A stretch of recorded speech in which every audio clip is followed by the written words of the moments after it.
Hello guys, ako nga pala si Bransky Vlog. Isang pobreng security guard na may pangarap. Pangarap ko masenso sa buhay guys, pero hindi ko alam kung paano gagawin yon. So for today's video guys, samahan nyo ako magluto ng pansit.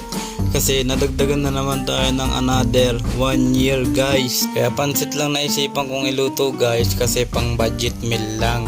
Tsaka sabi nila ang pansit pampahaba daw ng buhay. Tsaka wala pa rin kasi tayong sahod guys. Ang mahalaga guys, may raos ko ang birthday ko sa araw na to.